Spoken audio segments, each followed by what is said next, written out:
नमस्कार, ABC channel में आपका स्वागत है। मैं हूं सचिन श्रीवास्तव और आप मेरे साथ देखेंगे आजमगढ़ से जुड़ी खबरें। आइए नजर डाल लेते हैं आज की खास खबरों पर। खबर के प्रायोजक हैं Niswa girls inter college, Paharpur, Azamgarh. Admission open classes nursery to 11, IIT और नीट की तैयारी। Akash auto agency, Mahindra last mile mobility के अधिकृत dealer, Kartalpur bypass road, Azamgarh.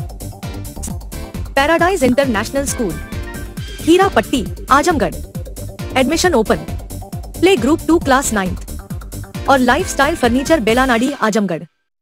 Sagri विधानसभा क्षेत्र के जियनपुर महनाजपुर में मुख्यमंत्री के आगमन को लेकर जिलाधिकारी विशाल भारद्वाज ने कार्यक्रम स्थल व हेलीपैड स्थल का किया निरीक्षण। बैठक कर मातहत कर्मचारियों में अधिकारियों को दिए आवश्यक दिशा निर्देश। मुख्यमंत्री कार्यक्रम को लेकर रूट किया गया डाइवर्ट। जानकारी के अनुसार सोमवार को शाम 5 बजे आजमगढ़ जिला अधिकारी विशाल कुमार भारद्वाज ने मुख्यमंत्री कार्यक्रम स्थल जियनपुर महनाजपुर व हेलीपैड स्थल का निरीक्षण किया। वहीं मातहत अधिकारियों व कर्मचारियों के साथ बैठक कर मुख्यमंत्री की कार्यक्रम को लेकर आवश्यक दिशा निर्देश दिया। वहीं मुख्यमंत्री को कार्यक्रम को लेकर हाफिजपुर व रजादेपुर से बड़े वाहनों के वही जियनपुर मुबारकपुर तिराहे व रजादेपुर चौक से छोटे वाहनों के प्रवेश पर प्रतिबंध लगाया गया और सुरक्षा की दृष्टि से जनपद व सगड़ी क्षेत्र के ही थानों की पुलिस बल की तैनाती की गई है। निरीक्षण के दौरान मुख्य रूप से उपजिलाधिकारी सगड़ी नरेंद्र कुमार गंगवार व सगड़ी तहसीलदार विवेकानंद दुबे, SP ग्रामीण चिराग जैन, SP सिटी शैलेंद्र लाल, सगड़ी CO शुभम तोदी, जियनपुर कोतवाल विवेक पांडे सहित दर्जनों की संख्या भाजपा के नेता मनीष मिश्रा, पिंटू कार्यकर्ता मौजूद रहे।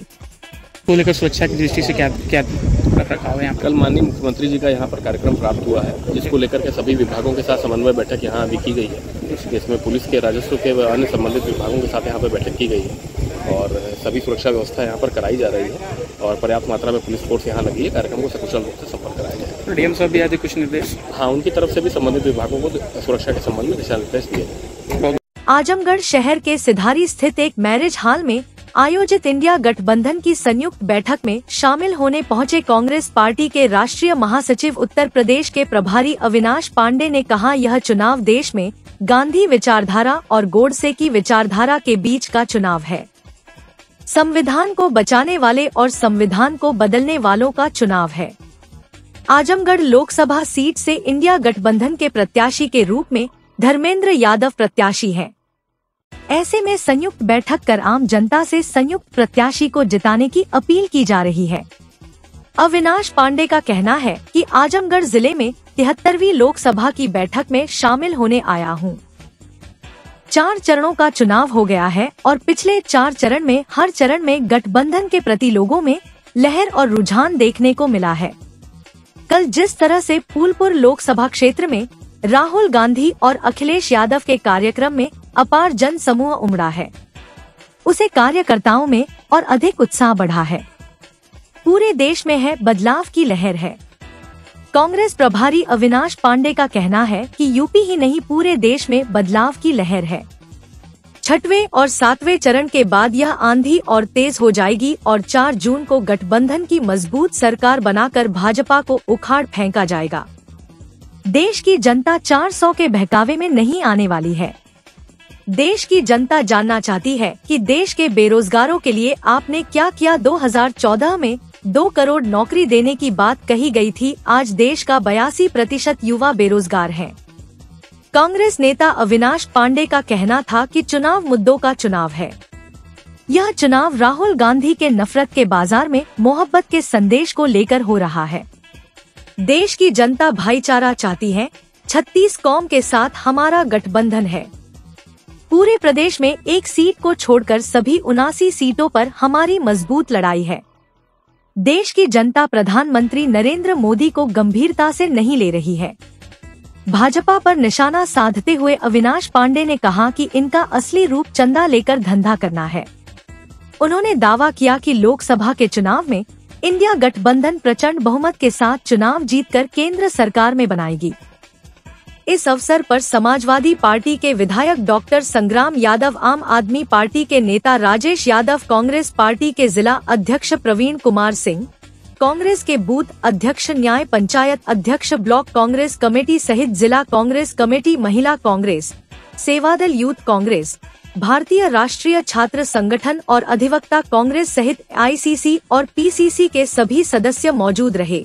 यहाँ पर आजमगढ़ में जो लोकसभा के समन्वय बैठक में आया हूँ, ये आज मेरी 73वीं लोकसभा है, जहाँ पर मैं गठबंधन के समन्वय हेतु पूरे प्रदेश में एक संकल्प लेके निकला था 80 सीटों पर जाने के। 4 चरणों के चुनाव हो गए हैं और देश में आज 5वें चरण का चुनाव शुरू है। मैं निश्चित रूप से आपसे कह सकता हूं कि इन पिछले 4 चरणों में पहले चरण के बाद दूसरा चरण, दूसरे के बाद तीसरा चरण, चौथा चरण और 5वां चरण, हर चरण के साथ इस देश में गठबंधन के प्रति एक लहर, एक लोगों का रुझान, लोग गठबंधन पर विश्वास रखते हुए भारी बहुमतों से गठबंधन के उम्मीदवारों को चुनकर दे रहे हैं। कल आपने देखा होगा कि जिस कदर फूलपुर में, प्रयागराज में माननीय राहुल जी और अखिलेश यादव जी जब मंच पर आए तो वहाँ का युवा, वहाँ का किसान, वहाँ की महिलाएं जिस प्रकार जोश में आकर, जो मानो पूरे जो इतना बड़ा जो जन समूह था, जन समुद्र था, वो पूरा का पूरा जोश में आकर अपना जोश व्यक्त कर रहा था। अपने बदलाव की जो उनने मानसिकता बना रखी है उसे वहाँ पर एक संकल्पित रूप से नारे लगाकर जतला रहा था। और ये अपने आप में दिखलाता है कि सिर्फ उत्तर प्रदेश में ही नहीं, पूरे देश में बदलाव की लहर है, एक आंधी की तरह वो बढ़ती जा रही है। और इस 5वें चरण के बाद 6वें और 7वें चरण में ये आंधी और तेज होगी और 4 जून को देश में गठबंधन की एक मजबूत सरकार बनाकर भारतीय जनता पार्टी की सरकार को उखाड़ देगी। 400 चरण की बात कर रहे हैं, कह रहे हैं कि हम 4 चरण में तो हमको बहुमत मिल गया। देखिए, वही सौभाग्य से सिर्फ 400 सीटों की बात कर रहे हैं क्योंकि 543 सीटें हैं। 600 की बात नहीं की क्योंकि उतनी सीटें नहीं हैं। देश की जनता अब इस 400 के बहकावे में नहीं आने वाली। देश की जनता मुख्य मुद्दों पर बात करने वाली है।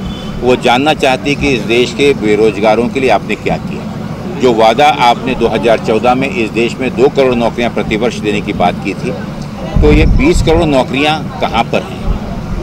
देश का बेरोजगारी चरम सीमा पर है।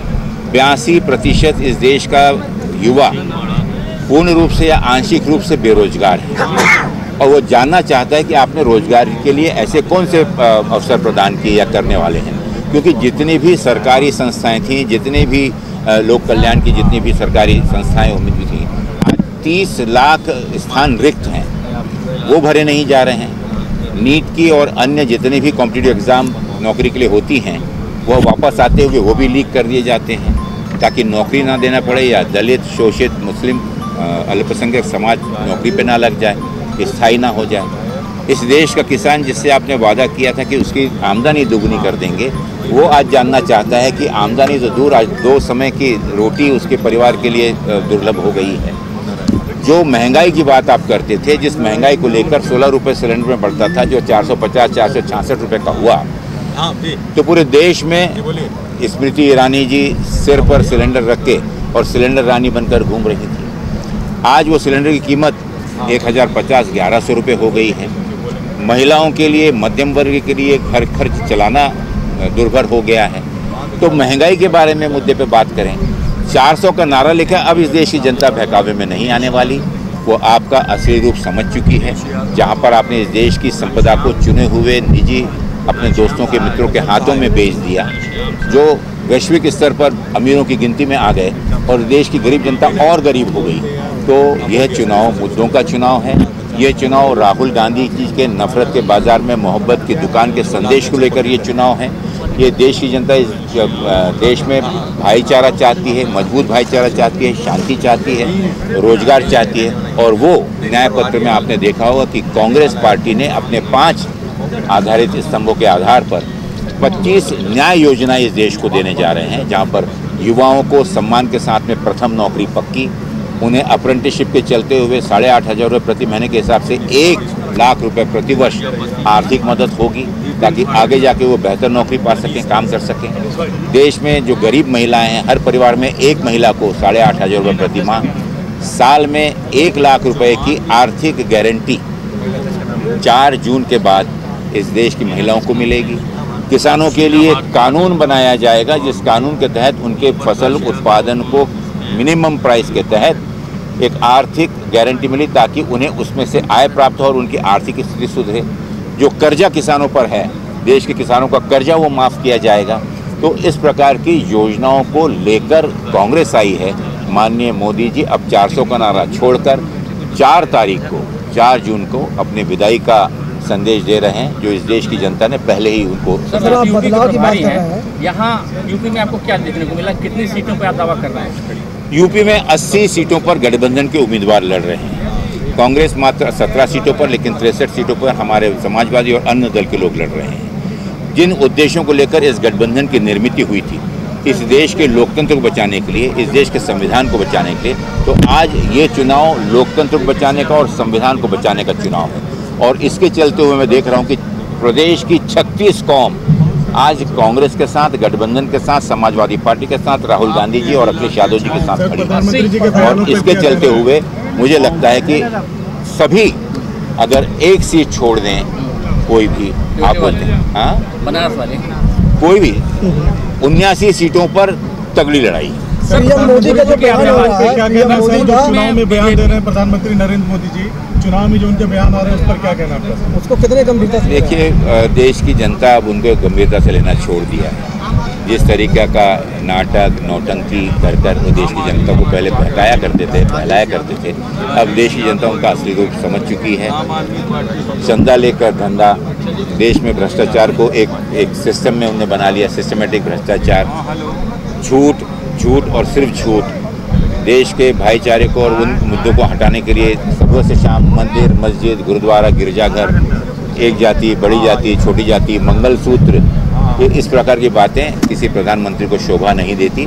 जो इस देश की शहादत की इतिहास को, इस देश की कुर्बानियों को मात्र सिर्फ वोट हासिल करने के लिए उसे वो मजाक उड़ाती है, ऐसे लोगों को देश की जनता कभी सम्मान नहीं। कल सीएम योगी आए थे, उन्होंने कहा कि चुनाव राम भक्तों और राम द्रोहियों के बीच। ये चुनाव देश में गांधी विचारधारा और गोडसे की विचारधारा के बीच का है। ये चुनाव इस देश में संविधान को बचाने वालों का और संविधान को बदलने वालों का चुनाव है। यह चुनाव इस देश के लोकतंत्र को बचाना और लोकतंत्र को ख़त्म करने वाले लोगों के बीच है। और लोगों ने अपना मन इस देश के लोकतंत्र को बचाने के लिए, इस देश के संविधान को बचाने के लिए और इस देश को गांधीवादी तरीके से मजबूत भाईचारे के साथ शांतिप्रिय तरीके से उन्नति के लिए चुना है। बीजेपी ये भी कर रही है, कल फूलपुर की रैली में अखिलेश जी और राहुल जी सभा नहीं कर पाए, इतनी अराजकता है। अगर ये जीतने के पहले का हाल है, जीतने के बाद क्या होगा? साथियों, मैं आपके माध्यम से कहना चाहूँगा कि वो आंधी, वो जोश, युवा जोश, अगर आप ईमानदारी से देखें तो वो अपने आप में एक अलगार है, एक ऐलान है इस देश की जनता का कि अब आपके दिन पूरे हो गए हैं, देश बदलाव चाहता है। धन्यवाद। सर आखिरी सवाल सर, चलिए शुरू। ईवीएम पे रहता है कि 4 तारीख को ईवीएम करवाना हो जाएगा सर?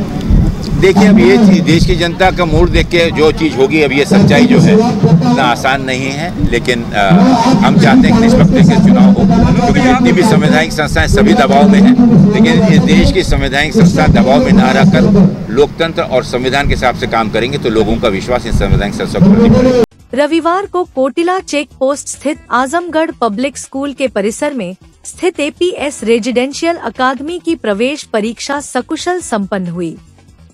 इस प्रवेश परीक्षा में कुल 710 प्रतियोगियों ने अपना रजिस्ट्रेशन कराया था, जिनमें से 481 प्रतियोगियों ने परीक्षा में भाग लिया। मेडिकल में करियर बनाने का सपना देख रहे छात्रों के लिए फ्री कोचिंग मिलना बड़ा तोहफा है। इस सपने को APS रेजिडेंशियल एकेडमी के संस्थापक शाह आलम उर्फ गुड्डू जमाली द्वारा साकार किया जा रहा है। इसके अलावा चयनित छात्रों एवं छात्राओं को रहने और खाने की सुविधा भी उपलब्ध कराई जाती है। इससे उन परिवारों के मेधावी बच्चों को सीधा फायदा होगा जो नीट जैसी बड़ी प्रतियोगी परीक्षाओं की कोचिंग नहीं ले पाते और पीछे रह जाते हैं। रेजिडेंशियल अकादमी के सेक्रेटरी मोहम्मद नोमान ने बताया कि एपीएस के चेयरमैन शाह आलम गुडूज माली उन मेधावियों के सपने साकार कर रहे हैं जो आर्थिक तंगी के चलते नीट की तैयारी के लिए कोटा, दिल्ली, प्रयागराज अथवा लखनऊ नहीं जा सकते। इस परीक्षा के जरिए उन्हें मुफ्त में सारी सुविधा मुहैया कराई जाएगी। परीक्षा को लेकर बच्चों के साथ साथ अभिभावकों में भारी उत्साह नजर आया।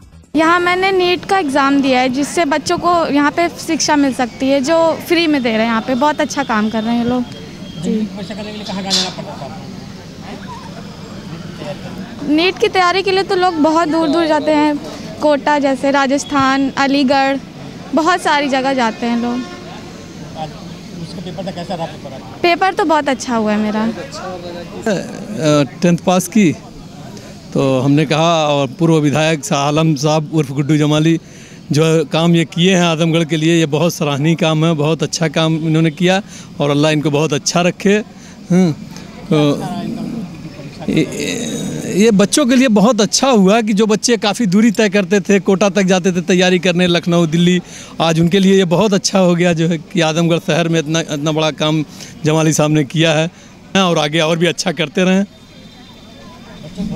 बच्चों के उज्जवल भविष्य की कामना किया जाएगा और उनके तरफ से भी जो है बच्चों को अच्छा मौका मिलता रहे। इसी तरह स्कॉलरशिप एग्ज़ाम देने के लिए नीट के लिए पेपर बहुत अच्छा रहा है और फिजिक्स में थोड़ा न्यूमेरिकल हार्ड थे और केमिस्ट्री और बायो इजी था। केमिस्ट्री बायो तो इजी था, उससे पेपर से बुक से रिलेटेड आया था, लेकिन फिजिक्स में थोड़ा न्यूमेरिकल घुमा के आया था और पेपर बाकी सारा इजी था, अच्छा था। तैयारी करने के लिए आपको कहाँ जाना पड़ता था? जाने के लिए कोटा जाना पड़ता था, एलन कोचिंग ज्वाइन करती पड़ती थी और फिर बहुत ज़्यादा दूर हो जाता। ये यहाँ पे नज़दीक रहता है तो हम लोग का स्कूल एकेडमिक भी कंप्लीट हो जाता है और फिर अच्छे से तैयार भी करवाते हैं आप पूरा एकदम नीट के लेवल का, तो इससे हम लोग का बहुत ज़्यादा बेनिफिट होता है। हमारा अलीगढ़ में है, अलीगढ़ में 25 को एग्ज़ाम होगा, यहाँ पर अभी एग्ज़ाम चल रहा है। कितने बच्चे लगभग 500 यहाँ पे हैं और उम्मीद यही है कि 200 करीब वहाँ भी होंगे, अलीगढ़ में भी होंगे, 700 स्टूडेंट्स यहाँ होंगे। रजिस्ट्रेशन 900-950 करीब हुआ है। इसके पीछे बेसिकली इसके फाउंडर और चेयरमैन हमारे शाह आलम साहब, गुड्डू जमाली साहब हैं।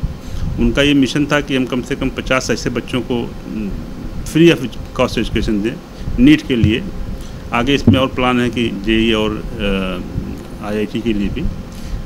तो 50 बच्चों को जो सिलेक्ट होकर आएंगे उनका एवरीथिंग इज़ फ्री, खाना, रहना, उनका tuition fees, study materials, laundry, सब कुछ फ्री रहेगा। उनको कुछ नहीं, सिर्फ पढ़ना है। और ये एक दूसरा बैच रहेगा। पहला बैच था जो सक्सेसफुली कंप्लीट हो गया है माशाल्लाह। 24 बच्चों ने एग्ज़ाम दिया था, जो आंसर कीज़ है उसके हिसाब से हमारे 7-8 बच्चे आ रहे हैं, सिलेक्शन हो रहे हैं। 24 बच्चे में से इंशाल्लाह 7-8 बच्चों को गवर्नमेंट कॉलेज मिल जाएगा। तो इसके लिए अभी हम लोग इंतज़ार करेंगे रिज़ल्ट के लिए, लेकिन इसके लिए पूरी टीम का शुक्रिया और बहुत अच्छे से चल रहा है। इससे पहले मैं शाहीन ग्रुप ऑफ इंस्टीट्यूशन में था, मेन ब्रांच बिदर में था। शाहीन में भी बहुत बड़ा इंस्टीट्यूट है वो, वहाँ बहुत सारे बच्चे पढ़ते हैं। वहाँ भी मैं पढ़ाने गया, लेकिन वहाँ मैंने देखा कि वहाँ मतलब ये दिखाते हैं कि वहाँ पर बहुत कम फीस लेते हैं या कम फीस या फीस नहीं है। लोगों के दिमाग में ये मिथ है, लेकिन नहीं, वहाँ भी अच्छी खासी फीस लेते हैं लोगों से। मगर मैं शाहीन छोड़ के आया यहाँ पर सिर्फ ये देख के, ये ब्यूटी देख के कि यहाँ पे बच्चों से एक पैसा नहीं लिया जाता। फूडिंग, लॉजिंग, हर चीज़ यहाँ फ्री है। और ये बहुत बड़ी बात है कि कोई सोसाइटी का कोई आदमी ये सोच है कि हम फ्री में एजुकेशन दें। मैंने बहुत अच्छे इंस्टीट्यूट में पढ़ाया। इससे पहले मैं आकाश में था और मैं एलन में था। अच्छे इंस्टीट्यूट में पढ़ाया मैंने इंडिया के, लेकिन सब में वही है कि पैसा लेते हैं और बच्चों को पढ़ाते। मगर यहाँ मैंने ये देखा कि यहाँ सोसाइटी के लिए बहुत अच्छा काम हो रहा है। इसीलिए जी, शाहीन में मैं 2 साल पढ़ाया, 2 साल मैंने वहाँ पढ़ाया शाहीन में। आकाश में 5 साल मैंने पढ़ाया है, ठीक है। और उससे पहले मैं अलीगढ़ पढ़ाता था। हाँ, तो मैंने बहुत अच्छे बच्चे सेलेक्ट कराए हैं, बहुत अच्छे बच्चे मुझसे पढ़ के सेलेक्ट हुए हैं। कोई ऐसा मेडिकल कॉलेज नहीं है जहाँ मेरा पढ़ा हुआ स्टूडेंट आज की तारीख में स्टडी नहीं कर रहा है। हर मेडिकल कॉलेज में मेरा स्टूडेंट है और हमने 1 साल यहाँ सक्सेसफुली कंप्लीट किया है और बहुत अच्छे बच्चों के रिजल्ट इस साल एक्सपेक्टेड हैं कि हमारे पास 7 से 8 बहुत अच्छे सिलेक्शन यहाँ से अच्छे मेडिकल कॉलेज में बच्चों का सिलेक्शन हो जाएगा। ये दूसरा स्कॉलरशिप एग्ज़ाम आज हमारा कंडक्ट कराया हमने APS में और हमने सुबह ही देखा कि यहाँ पर जो है सुबह 8 बजे से पेरेंट्स और बच्चे बाहर लाइन लगाए खड़े हुए थे इतनी धूप में, और पेरेंट्स का और बच्चों का जोश देख कर हमें बड़ी खुशी हुई। हमें अपनी कामयाबी और अपनी मेहनत का रिजल्ट आज फील हुआ कि बाकी यहाँ सुबह 8 बजे से इतनी गर्मी में लोग खड़े हुए थे और कतार लगाए खड़े हुए थे एग्ज़ाम के लिए। तो ये हमें बड़ा अच्छा लगा और काफ़ी बच्चों ने इंटरेस्ट शो किया, फॉर्म भरा, तो उससे हमें लगा कि हमारा प्रोग्राम ये लंबे टाइम तक चलेगा और अच्छा चलेगा और अच्छे बच्चे हमारे पास आएंगे। क्या सोचकर आप लोगों ने इस चीज़ को शुरू किया? देखिए, जो हमारे चेयरमैन साहब हैं गुड्डू जमाली सर, उनका यही एस्पेक्ट है, बहुत सिंपल सा क्लियर विजन है उनका। वो चाहते हैं कि सोसाइटी के वो लोग जो अच्छी कोचिंग नहीं ले सकते, अच्छी कोचिंग का मतलब ये है कि जहाँ मोटी मोटी फीस जमा होती है, आजकल आप देख रहे हैं कि कोचिंग का इतना कमर्शलाइजेशन हो गया है कि बहुत ज़्यादा फीस है, अच्छे रिजल्ट वो छापते, कमर्शलाइज करते और बच्चों को बहुत अच्छी फीस लेते, 2 लाख 3 लाख 4 लाख फीस लेते। बच्चों को बाहर जाना पड़ता है, कोटा जाना पड़ता है बेसिकली, और फिर इलाहाबाद, लखनऊ, दिल्ली जाते, वहाँ लोग रहते, बहुत परेशानी जूझ करते। तो सर ने बहुत अच्छे टीचर्स हायर करे, जिसमें मैं भी हूँ एक, और उन लोगों को वही कोटा की और दिल्ली की कोचिंग यहाँ प्रोवाइड करने की कोशिश की गई है। और इंडिया के टॉप कोचिंग का स्टडी मटेरियल यहाँ बच्चों को हम प्रोवाइड करेंगे और बेस्ट क्वालिटी एजुकेशन देंगे। और मैं समझता हूँ कि आने वाले टाइम में वो दिन दूर नहीं है जिस दिन हम एक बार यहाँ APS में अगर रेजिडेंशियल अकेडमी एडमिशन हो गया बच्चे का, तो उसका 100% नीट में। आजमगढ़ लोकसभा के मेंहनगर विधानसभा के घिन्हापुर में सदर लोकसभा से प्रत्याशी दिनेश लाल यादव निरहुआ और लालगंज लोकसभा के फूलपुर पवई विधानसभा के जगदीशपुर में भाजपा प्रत्याशी नीलम सोनकर के समर्थन में रविवार को सीएम योगी आदित्यनाथ की जनसभा हुई। सीएम ने विपक्षियों खासकर समाजवादी पार्टी को जमकर ललकारा और कहा कि 4 चरण के चुनाव संपन्न हो गया है। 5वां चरण सोमवार को संपन्न होगा और 6ठे चरण में आजमगढ़ की जनता जनार्दन को भी अपना प्रतिनिधि चुनना है। तो 4 चरणों के चुनाव के परिणाम व रुझान इस बात को बताते हैं कि विपक्ष के अंदर मची खलबली बौखलाहट उनकी हार को स्पष्ट प्रदर्शित करता है। पूरे देश के अंदर एक आवाज आ रही है, एक ही भाव सर्वत्र दिखाई दे रहा है, वह है फिर एक बार मोदी सरकार। अब की बार 400 पार। 400 पार की बात होती है तो कांग्रेस, सपा और बसपा की हालत खराब होती है, उनके चेहरे की हवा उड़ जाती है। फिर पूछते हैं 400 पार कैसे होगा, तो जनता की ओर से आवाज आती है, जो राम को लाए हैं हम उनको लाएंगे। सीएम योगी ने कहा कि यह चुनाव राम भक्तों और रामद्रोहियों के बीच में जाकर सिमट गया है। जिन लोगों ने आपके सामने पहचान का संकट खड़ा किया था, जिन्होंने राष्ट्र की सुरक्षा में सेंध लगाई, जिन्होंने हमारे आराध्य देवों को अपवित्र करने का कुत्सित प्रयास किया था, जिन लोगों ने विकास को बाधित किया था, उनको जवाब देने का सर्वोत्तम माध्यम है। आजमगढ़ में इसलिए आया हूँ कि निरहुआ ने मात्र 2 वर्ष के अंदर आजमगढ़ की तस्वीर और तकदीर बदलने के लिए पूरा प्रयास किया, जो यहाँ दिखाई भी देता है। आजमगढ़ में 4 लेन व 2 लेन की कनेक्टिविटी है। आजमगढ़ में महाराजा सुहेलदेव के नाम पर विश्वविद्यालय भी बन गया है। संगीत महाविद्यालय का निर्माण हो रहा है, एयरपोर्ट का निर्माण हो गया है और अब आजमगढ़ को शक और अविश्वास की नजरों से नहीं देखते, बल्कि आजमगढ़ की पहचान भोजपुरी के सुपरस्टार निरहुआ के संसदीय क्षेत्र के रूप में होती है। सीएम योगी ने कहा कि आप पूरे देश में कहीं चले जाइए, लेकिन अगर कोई सपा का नेता होगा तो उसे शक की निगाह से हर कोई देखता है, तो लोग यह मान लेते हैं यह शरीफ तो नहीं होगा, ये जरूर कोई गुंडा बदमाश होगा, सपा का समर्थक और कुछ और है, तो लोग उसकी तलाशी लेना शुरू कर देते हैं कि कहीं कुछ गड़बड़ करने आया होगा। लेकिन निरहुआ ने आजमगढ़ की तस्वीर को सरकार के साथ मिलकर बदलने का प्रयास किया, जिसका परिणाम है कि आज यहाँ के लोगों को शक की निगाह से नहीं देखा जाता। सीएम योगी ने कहा कि 2 वर्षों के अंदर जितना अच्छा काम करने का प्रयास निरहुआ ने किया, उतना कोई जनप्रतिनिधि नहीं कर सकता। सीएम ने कहा कि आज देश की तस्वीर और तकदीर को पीएम मोदी ने बदल कर रख दिया है। आज दुनिया के अंदर के सम्मान मिल रहा है। भारत के अंदर सुरक्षा की कोई समस्या नहीं है। पहले देश के अंदर कोई आतंकी घटना घटित होती थी तो नाम आजमगढ़ के रानी सराय, कहीं संजरपुर का, कहीं किसी अन्य क्षेत्र का। आजमगढ़ बदनाम हो चुका था। सीएम ने कहा कि आज अयोध्या कैसे चमक रही है। सीएम ने उपस्थित जन समुदाय से पूछा कि पहले और अब में अंतर है न। सीएम ने कहा कि पहले राम भक्तों पर गोली चलती थी, अब राम भक्तों की आवाभगत कैसे होता है आपने देखा होगा। सीएम योगी ने कहा कि अभी आजमगढ़ को बहुत कुछ देना है, आजमगढ़ को औद्योगिक सिटी बनानी है। सीएम योगी ने कहा कि समाजवादी के लोग आज आए हैं और कल जब यहाँ से चुनाव बाद जाएंगे न तो आपको पहचानेंगे भी नहीं, क्योंकि वो तो बड़े लोग हैं, पिकनिक मनाने चले आए हैं। चुनाव बाद कोई इंग्लैंड घूमेगा तो कोई कुल्लू मनाली तो कहीं कोई और जगह भागेगा, उससे आपको क्या लेना देना है। चुनाव में आ गए पिकनिक मनाने के लिए, उनको विकास से भी कुछ लेना देना नहीं है, क्योंकि सपा की सरकार के समय में जितनी लूट खसोट करनी थी कर चुके, अब तो उसको निकालने की बारी आ रही है। इसलिए आजमगढ़ को एक बार घेराबंदी करने का प्रयास करेंगे सब, लेकिन आप बच के रहना। भोजपुरी का सुपरस्टार निरहुआ के संसदीय क्षेत्र से जुड़े हुए लोग हैं। देखो इस रूप में लोग देखते हैं। आप चुन किसको रहे हैं, आप देखना, कहीं आप चले जाइए देश के अंदर, बहन और भाइयों, अगर समाजवादी पार्टी का नेता होगा तो हर व्यक्ति उसको शक की निगाहों से देखता है। करे सपा का व्यक्ति है तो लोग मान लेते हैं कि ये शरीफ तो नहीं होगा, ये जरूर कोई गुंडा होगा, ये कोई बदमाश होगा, और सपा का समर्थक है और कुछ और है तो लोग उसकी तलाशी लेनी शुरू कर देते हैं। पुलिस के कर्मी जैसे मिलते हैं लोग समझने लगते हैं कि कहीं गड़बड़ करने के लिए आया होगा।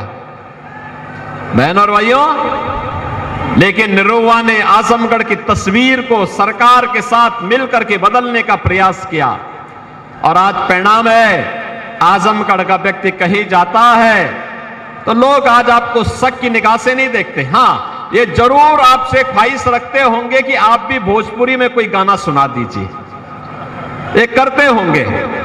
लेकिन बहनों और भाइयों, पहचान का संकट आज के दिन पर आपके सामने नहीं, और ये सबसे बड़ी समस्या का समाधान पहले उन्होंने किया। दूसरा, उन्होंने यहां पर आपको एक पहचान दिलाने का प्रयास किया कि मेरे आजमगढ़ में भी विकास होना चाहिए, सड़क, बिजली, पानी, हाईवे, रेलवे, संगीत महाविद्यालय, विश्वविद्यालय की स्थापना, ये सभी लगातार अब आपकी पहचान बन रहे हैं। और इस पहचान को, भाई बैठ जाओ, ये आगे लोग बैठ जाएं, आने पीछे वाले को भी देखने दो, बैठ जाओ भैया, आराम से बैठ जाओ। और बहनों और भाइयों, ये जो यहां की समस्या का समाधान करके दिखाया है, एक योग्य जनप्रतिनिधि 2 वर्ष के अपने कार्यकाल के दौरान इससे अच्छा प्रदर्शन नहीं कर सकता है जितना निरहुआ ने आजमगढ़ के अंदर करने का प्रयास का लगातार कार्य करता रहा। बहनों और भाइयों, आज देश की तस्वीर और तकदीर को मोदी जी ने बदल करके रख दिया है। सरकार बनाने के लिए अपना प्रतिनिधि चुन करके भेजना है। बहनों और भाइयों, 4 चरणों के चुनाव के परिणाम और उसके रुझान जो अब तक दिखाई दे रहे हैं, ये रुझान इस बात को बताते हैं, विपक्ष के अंदर मची खलबली, विपक्ष के अंदर आई बौखलाहट, उनकी हार को स्पष्ट प्रदर्शित करता है।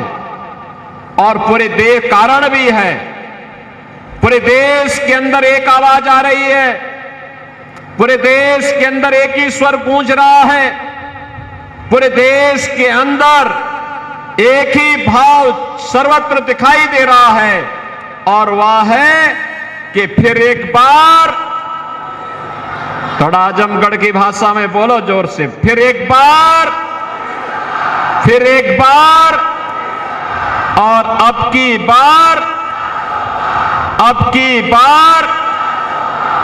बहनों और भाइयों, जब 400 पार की बात होती है तो कांग्रेस, सपा और बसपा की हालत खराब होती है। उनके चेहरे की हवा उड़ जाती है। वे पूछते हैं 400 पार कैसे होगा? तो जनता जनार्दन एक बात कहती है, जनता की ओर से आवाज आती है कि जो राम को लाए हैं, जो राम को लाए हैं, जो राम को लाए हैं, बहनों और भाइयों, पूरे चुनाव को अगर आप देखेंगे तो ये चुनाव अब तो राम भक्तों, राम द्रोहियों के बीच में जाकर के सिमट गया है। जिन लोगों ने आपके सामने पहचान का संकट खड़ा किया था, जिन्होंने राष्ट्र की सुरक्षा पे सेंध लगाई थी, जिन्होंने हमारे आराध्य देवों के पवित्र स्थलों को पवित्र करने का कुत्सित प्रयास किया था, जिन्होंने उत्तर प्रदेश को आतंक की गढ़ गतिविधियों का गढ़ बनाने का प्रयास किया था, जिन लोगों ने विकास बाधित किया था, ये चुनाव उनको जवाब देने का सर्वोत्तम माध्यम है। बहनों और भाइयों, मैं आजमगढ़ में इसलिए आया हूं, निरुवा ने मात्र 2 वर्ष के अंदर आजमगढ़ की तस्वीर और तकदीर को बदलने के लिए अहरनिश प्रयास किया और आज आजमगढ़ में दिखाई भी देता है। आप देख रहे होंगे आजमगढ़ में या तो 4 लेन की कनेक्टिविटी है या 2 लेन की कनेक्टिविटी है। आजमगढ़ में महाराज सुहेलदेव के नाम पे विश्वविद्यालय भी बन गया है। आजमगढ़ में संगीत महाविद्यालय का निर्माण भी हो रहा है। आजमगढ़ में एयरपोर्ट का निर्माण भी हो गया है और अब आजमगढ़ को लोग शक और अविश्वास की नजरों से नहीं देखते। देश और दुनिया को नौकरी देने की स्थिति में आ सके, इस प्रकार की परिस्थिति बनानी है, इसके लिए निरुवा यहां के लिए आवश्यक है।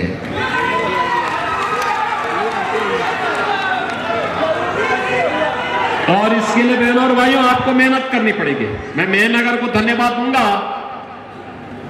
पिछली बार आपने उपचुनाव में निरुवा को यहां से भारी बहुमत से विजयी बना के भेजा था, फिर भेजेंगे पिछले रिकॉर्ड को तोड़ेंगे। देखो, ये समाजवादी पार्टी के लोग आज आए हैं और कल जब यहां से जाएंगे ना चुनाव के बाद, आपको पहचानेंगे भी नहीं। देखना, पहचानेंगे भी नहीं, क्योंकि वो तो बड़े बड़े लोग हैं, पिकनिक मनाने के चले आए हैं। कोई इंग्लैंड घूमेगा, कोई कुल्लू मनाली की तरफ भागेगा, कोई कहीं और जगह भागेगा। उनको आपसे क्या लेना देना? चुनाव में आ गए केवल पिकनिक मनाने के लिए, उनको विकास से भी कोई लेना देना नहीं। क्योंकि समाजवादी पार्टी की सरकार के समय में जितनी लूट खसोट करनी थी सब कर चुके जी। अब तो उसको निकालने की बारी आ रही है, इसलिए आजमगढ़ को एक बार घेराबंदी करने का प्रयास करेंगे सब। लेकिन अब बच के रहना थोड़ा, अपने बीच के निरुवा को चुनाव जिता करके भेजिए। विकास और सुरक्षा की जिम्मेदारी हमारी। करेंगे? आजमगढ़ करेगा? अरे वहां खोल करके सामने आके बोलो, दोनों हाथ पा करके बताओ मुझे, क्या करेंगे? क्या निरुवा चुनाव जीत करके जाएगा? आजमगढ़ सदर सीट से समाजवादी पार्टी के प्रत्याशी धर्मेंद्र यादव की जीत के लिए समाजवादी पार्टी ने पूरी ताकत झोंक दी है। सपा प्रत्याशी धर्मेंद्र यादव, राष्ट्रीय महासचिव रामगोपाल यादव, शिवपाल यादव, उनके पुत्र आदित्य यादव ने जहां आजमगढ़ में डेरा जमा दिया है, वहीं महिला मोर्चा की राष्ट्रीय अध्यक्ष जूही सिंह ने भी आजमगढ़ का दौरा कर सपा प्रत्याशी के समर्थन में जनसभा की। इस दौरान मीडिया से बातचीत करते हुए जूही सिंह ने कहा कि आजमगढ़ में समाजवादी पार्टी और इंडिया गठबंधन के प्रत्याशी धर्मेंद्र यादव की जीत निश्चित है। उन्होंने कहा कि इंडिया गठबंधन लोकसभा चुनाव में प्रचंड जीत दर्ज कर केंद्र में सरकार बनाएगी। कहा कि प्रयागराज में सपा अध्यक्ष अखिलेश यादव और कांग्रेस महासचिव राहुल गांधी की जनसभा में भारी भीड़ जुटी। जनता का भरपूर प्यार इंडिया गठबंधन को मिल रहा है। एनडीए के 400 सीट जीतने के दावे पर महिला मोर्चा की राष्ट्रीय अध्यक्ष ने कहा कि उनका दावा तो संविधान बदलने का भी है, आरक्षण हटाने का भी है, उनका दावा समय के अनुसार बदलता रहता है। कहा कि भाजपा रोजगार, नौकरी, महिला सुरक्षा की बात नहीं करती है, ऐसी सरकार के बने रहने की क्या आवश्यकता है, ऐसी सरकार को हट जाना चाहिए। कहा कि भाजपा महिला सुरक्षा की बात करती है, लेकिन मणिपुर की घटना, उत्तर प्रदेश के हाथरस और लखनऊ की घटना सब देख रहे हैं। उज्ज्वला गैस में घोटाला हुआ, स्वच्छ भारत नहीं हुआ, महंगाई लगातार बढ़ती जा रही है, महिलाओं के लिए विकट समस्या खड़ी हो गई है।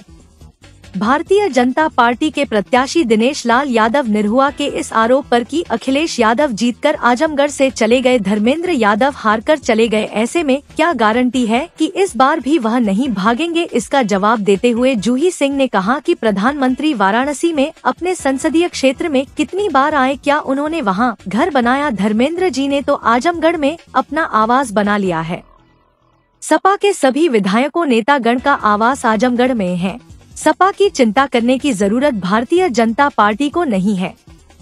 भाजपा प्रत्याशी निरहुआ के इस आरोप पर कि धर्मेंद्र यादव के अलावा क्या आजमगढ़ से कोई यादव समाजवादी पार्टी से प्रत्याशी नहीं बन सकता था, इसका जवाब देते हुए सपा महिला मोर्चा की राष्ट्रीय अध्यक्ष ने कहा कि यह कोई मुद्दा नहीं है, मुद्दा यह है कि महंगाई, बेरोजगारी, बच्चों की समस्या, महिला सुरक्षा, पेपर लीक, अग्निवीर जैसी समस्याएं देश के सामने ज्यादा बड़ी है। उन्होंने दावा किया कि आजमगढ़ जिले की दोनों लोकसभा सीटों पर समाजवादी पार्टी प्रचंड बहुमत से जीत दर्ज करेगी और केंद्र में इंडिया गठबंधन की सरकार बनेगी। फिर से मेरे पुराने रिश्ते हैं और आजमगढ़ समाजवादी पार्टी इंडिया गठबंधन को पुरजोर तरीके से जिताने वाला है। हम प्रचंड बहुमत से जहां से जीतेंगे और इंडिया गठबंधन सरकार बनाने वाला है। आज ही हमारे राष्ट्रीय अध्यक्ष और राहुल गांधी जी की सभा में अभूतपूर्व भीड़ आई, तो ये जनता का प्रेम है और स्नेह है जो लोगों को मिल रहा है और ये जनता का चुनाव है। इतनी भीड़ आई कि वहाँ सभा ही नहीं हो पाई। कोई बात नहीं, वो प्यार है, जनता का सम्मान है और हम उस सम्मान को सराखों पे लेते हैं। हम खरीदी हुई भीड़ नहीं मंगाते हैं। हमारे नेता को देखने के लिए लोग स्वतः आते हैं और उन्होंने बहुत प्रेम से जो भी मंच तक पहुंचा उनसे हाथ भी मिलाया। इससे बड़ी क्या बात हो सकती है, जन नेता है। उपचुनाव जीते 400 सीटों का दावा भारतीय जनता पार्टी कर रही है। 4 चरण का चुनाव संपन्न हो गया, क्या लग रहा है? दावा उनका बदलता रहता है। वो संविधान बदलने का भी दावा कर रहे हैं, वो आरक्षण हटाने का भी दावा कर रहे हैं और ये उनके सांसद खुद कर रहे हैं। साथ ही न रोजगार की बात करते हैं, नौकरियों की बात नहीं करते, जब महिला सुरक्षा की बात नहीं करते, कोई काम नहीं करते, तो ऐसी सरकार की क्या आवश्यकता है? इसको हट जाना चाहिए। महिला सुरक्षा में हम नंबर 1 हैं, हमारे यहाँ बेटियां सुरक्षित हैं, सबसे ज्यादा हमने सुरक्षा दिया है। हम महिलाओं के लिए जितना काम कर रहे हैं, हमारी जितनी योजनाएं हैं सब महिलाओं के लिए हैं, तो क्यों आखिर समाजवादी पार्टी के लिए महिला वोट करें? मणिपुर के हालात आप सबके सामने हैं। उत्तर प्रदेश में जो लगातार हालात बन रहे हैं, चाहे वो हाथरस हो, चाहे वो लखीमपुर खीरी हो, चाहे लखनऊ हो, हम देख रहे हैं। और उज्ज्वला सिलेंडर में जो घोटाला हुआ है वो भी हम सब जानते हैं। स्वच्छ भारत सही नहीं हुआ, निरंतर महंगाई बढ़ रही है, महिलाओं के लिए मुश्किल हो रही है घर चलाना। तो थोड़ा इस पर बात करते हैं, तथ्यों पर बात करते हैं। अच्छा, आजमगढ़ की जो प्रत्याशी धर्मेंद्र जी है, उनका ये आरोप लगता है कि नेताजी चुनाव जीते नहीं आए, आजमगढ़ सर्टिफिकेट लेने नहीं आए, अखिलेश जी जीते नहीं आए, धर्मेंद्र जी चुनाव हारे तब नहीं आए। तो भाजपा प्रत्याशी ने बार बार यही कह रहे हैं कि जीतेंगे तभी नहीं आएंगे, हारेंगे तब नहीं, क्यों अपना आप वोट बर्बाद कर रहे हैं? प्रधानमंत्री कितनी बार आए, बनारस क्या घर उन्होंने बनाया, धर्मेंद्र भैया ने तो यहाँ घर भी बना लिया है और समाजवादी पार्टी के सारे नेता विधायक यहाँ हैं, हम यहाँ हैं। भारतीय जनता पार्टी को यहाँ की जनता की अब चिंता करने की जरूरत नहीं है। आजमगढ़ की जीत को लेकर के क्या है, आपको क्या लगता है? आजमगढ़ हम प्रचंड बहुमत से जीतेंगे, हमें जनता का आशीर्वाद और समर्थन मिल रहा है और दोनों सीट हम जीतेंगे। अच्छा, भाजपा प्रत्याशी ये भी कहते हैं कि क्या सफाई परिवार ही में यादव है, आजमगढ़ में यादव नहीं है? क्या मिलता है कि आजमगढ़ में लोकल प्रत्याशी नहीं? ये कौन सा मुद्दा है? बेरोजगारी, महंगाई, बच्चों की परेशानी, महिलाओं का सुरक्षा बड़े मुद्दे हैं। और पेपर लीक, अग्निवीर योजना, जो आपने सेना में इस तरह का बात कर दिया, परमानेंट नौकरी नहीं मिल रही है, हमारी अर्थव्यवस्था ध्वस्त है। थोड़ा सोचना चाहिए, मुद्दों की बात करनी चाहिए। आप कह रहे हैं कि स्पष्ट बहुमत से इंडिया गठबंधन सरकार बनेगी? इंडिया गठबंधन की सरकार बनेगी स्पष्ट बहुमत से। रविवार को सर्वोदय पब्लिक स्कूल के प्रांगण में मेधावी छात्रों के लिए अभिनंदन समारोह का आयोजन हुआ। CBSE कक्षा 10वीं और 12वीं की परीक्षा में अधिकतम अंक अर्जित करने वाले परीक्षार्थियों पावन्या यशस्वी 97% और शिवाली श्रीवास्तव 95.4% समेत 45 अन्य छात्र छात्राओं को विद्यालय परिसर में पुरस्कृत कर सम्मानित किया गया। इन मेधावी परीक्षार्थियों के उपस्थित अभिभावकों को प्रबंधक, निदेशिका तथा प्रधानाचार्य के द्वारा स्मृति चिन्ह व अंगवस्त्रम प्रदान कर सम्मानित किया गया।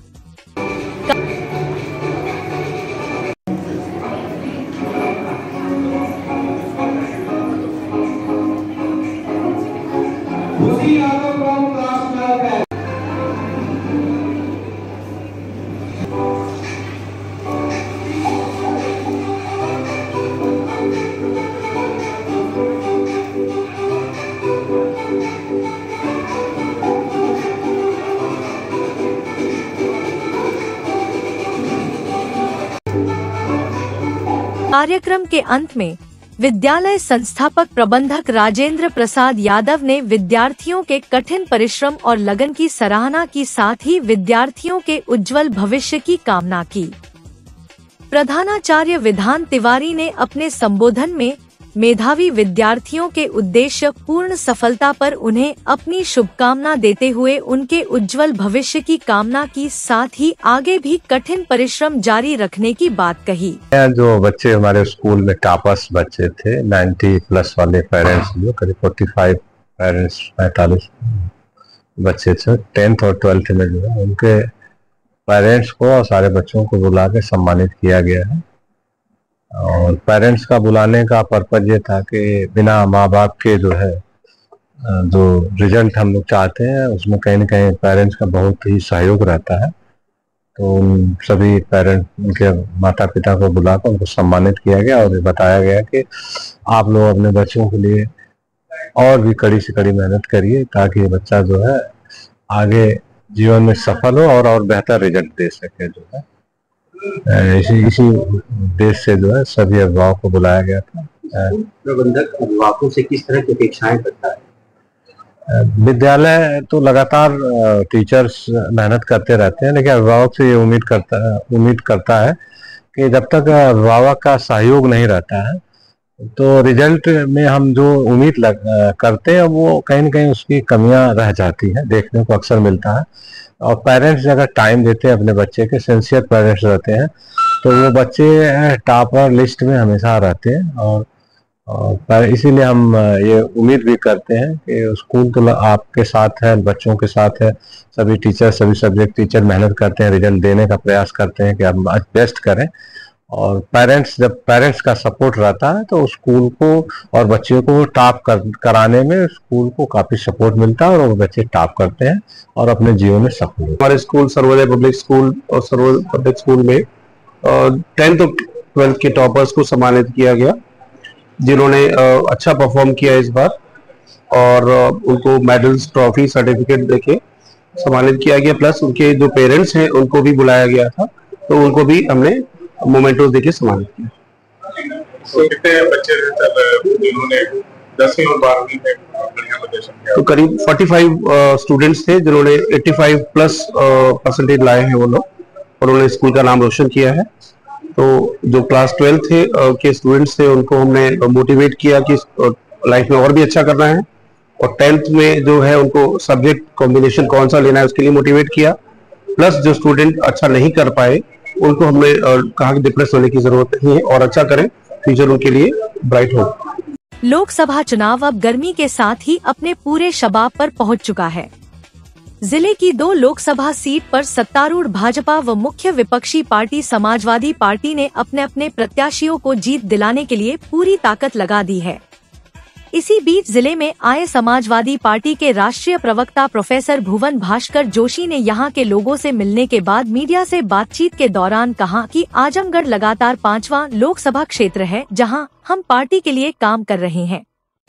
गाजियाबाद, बागपत, मैनपुरी व कन्नौज के बाद आजमगढ़ की धरती को प्रणाम करने आया हूं और इस धरती ने हमेशा समाजवादी आंदोलन को बढ़ाने का काम किया है। आदरणीय नेताजी मुलायम सिंह यादव से यहाँ के लोगों का अलग अटैचमेंट है। यहाँ के लोगों की भावनाएं नेताजी के प्रति बहुत गहरी है। क्षेत्र भ्रमण में मैंने जो महसूस किया है कि आज भी नेताजी यहाँ के लोगों के दिलों में बसते हैं। यहाँ समाजवादी पार्टी का मतलब नेताजी के विचार है।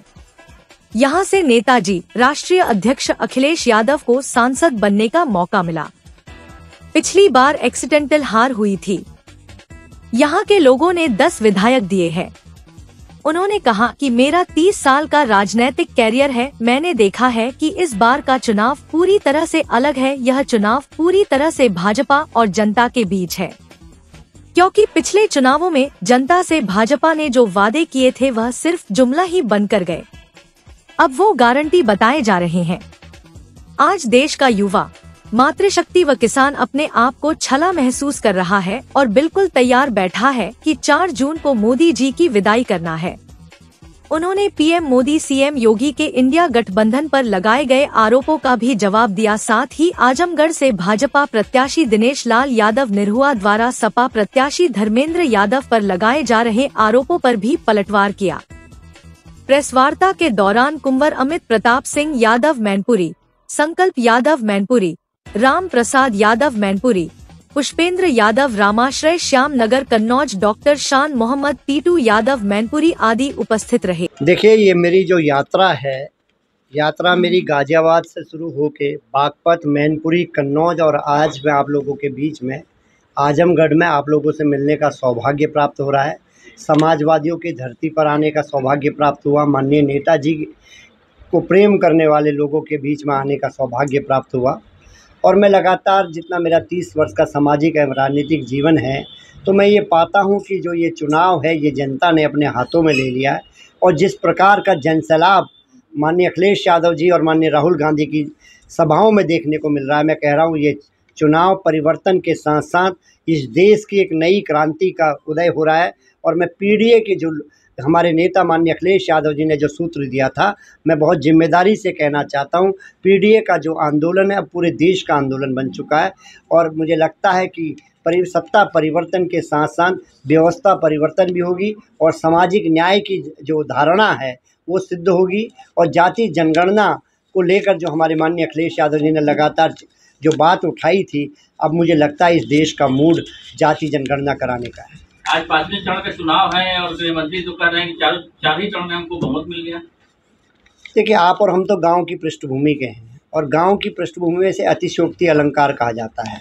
निश्चित तौर पे जिस तरह की भाषा आदरणीय अमित शाह जी, मोदी जी या इनके नेता बोल रहे हैं, ये निश्चित तौर पे लोकतंत्र की परिभाषा नहीं थी। और मैं कहना चाहता हूँ बहुत जिम्मेदारी से, जो विपक्ष की गरिमा गिरने का काम इन्होंने करा है वो इस आज़ाद भारत में, चाहे सरकार पहले भी भाजपा की रही है, कांग्रेस की रही है, समाजवादियों की रही है, विपक्ष की रही है, लेकिन कभी हमेशा विपक्ष के लिए एक सम्मान होता था। वो सम्मान में भी गिरावट आदरणीय मोदी जी की सरकार में आई है। और जिस प्रकार की भाषा माननीय प्रधानमंत्री जी ने बोली है, ना केवल देश में, मैं कहना चाहता हूँ विश्व में भी एक प्रधानमंत्री पद की छवि की गरिमा को उन्होंने गिराने का काम करा है। प्रधानमंत्री आजमगढ़ में आए थे, कह रहे थे कि सपा और कांग्रेस एक ही दुकान है, दल दो है। एक का काम परिवारवाद, तुष्टीकरण और भ्रष्टाचार, दोनों का एजेंडा एक ही है। देखिए, उन्होंने जो दुकान शब्द का प्रयोग करा, मैं कहना चाहता हूँ आदरणीय राहुल गांधी जी ने भी कहा था कि मोहब्बत की दुकान खोल रहे हैं। उन्हें तो ये नफरत फैलाने वाले लोग हैं, बांटने वाले लोग हैं, धर्म जाति वर्ग के आधार पर बांटने का काम करते हैं। क्या इस देश में जिस तरह की भाषा माननीय मुख्यमंत्री करते हैं, माननीय प्रधानमंत्री करते हैं, अन्य लोग, अन्य विपक्ष के दल भी हुए हैं, क्या आपने कभी सुना इस तरह की भाषा का प्रयोग? क्या भारत पाकिस्तान से चुनाव लड़ा जाएगा? क्या हिंदू मुस्लिम से चुनाव लड़ा जाएगा? देश के जो मुद्दे हैं, चाहे वो बेरोजगारी का मुद्दा हो, चाहे वो महंगाई का मुद्दा हो, चाहे बेटियों की असमत लूटने का मुद्दा हो, ये सब मामलों पर आज सरकार को जवाब देना है। आप भूल सकते हैं कि पाल बेटे को, जो कन्नौज का बेटा जिसने आत्महत्या करने का काम करा, मैं कहना चाहता हूँ कन्नौज का बालक नहीं था, इस देश के का बालक था। 80 के 80 लोकसभा जो क्षेत्र है उनका बालक था, वो आजमगढ़ का भी बालक था। एक बालक का तो हमारे को आता है कि उसका आत्महत्या कर लिया।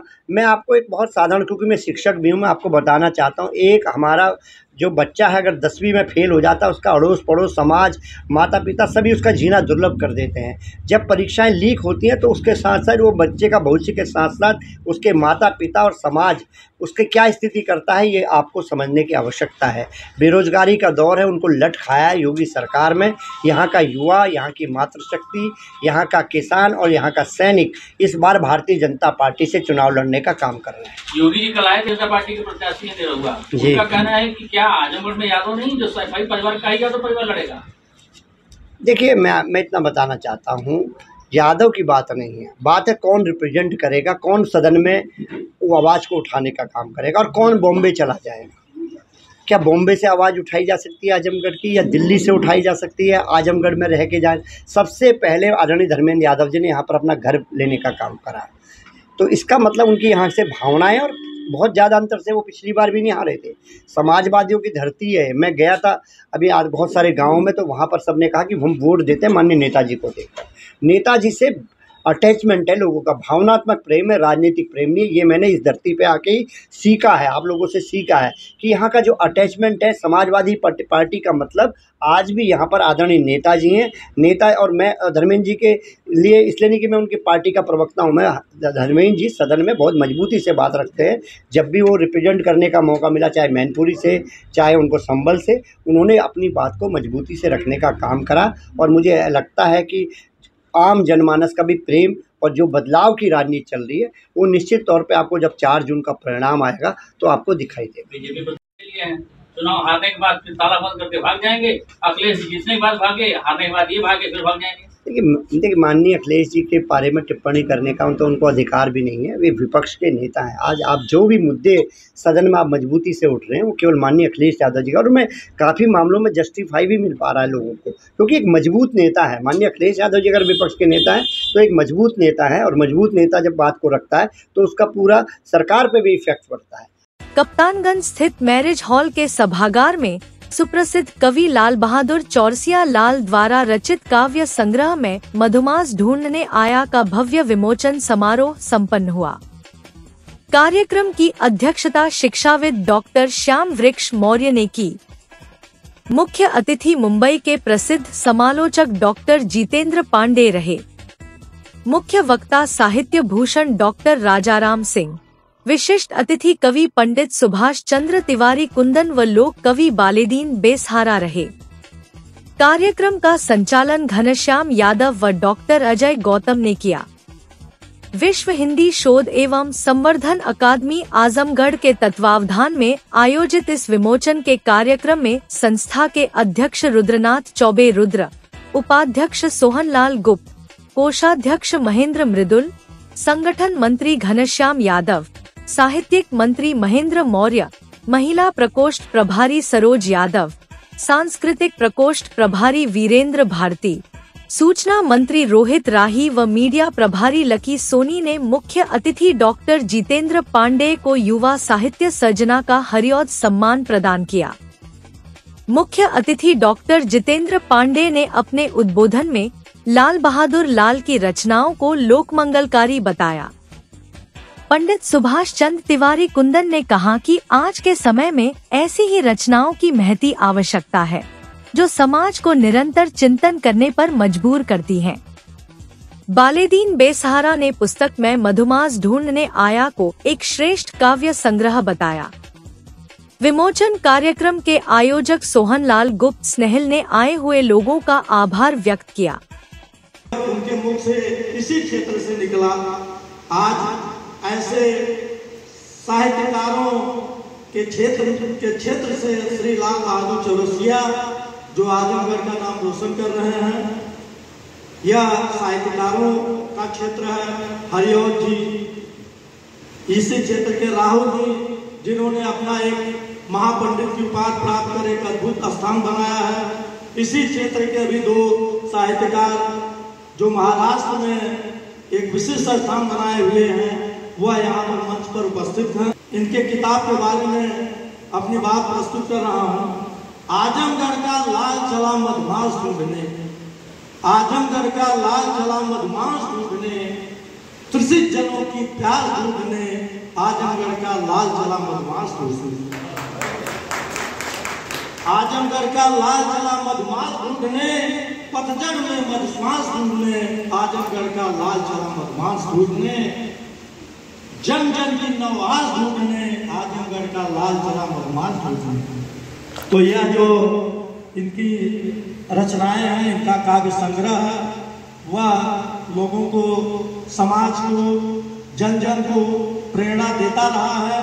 और मेरी शुभकामनाएं हैं, मैं ईश्वर से प्रार्थना करूंगा कि श्री लाल बहादुर चौरसिया लाल जी की आने वाले दिनों में ऐसी ऐसी रचनाएं आए कि यह देश समाज हर जगह नित नई ऊंचाई को प्राप्त करते रहें। इस मन से मेरी यही आपको शुभकामनाएं हैं। Akash auto agency, Mahindra last mile mobility के अधिकृत dealer, Kartalpur bypass road, Azamgarh.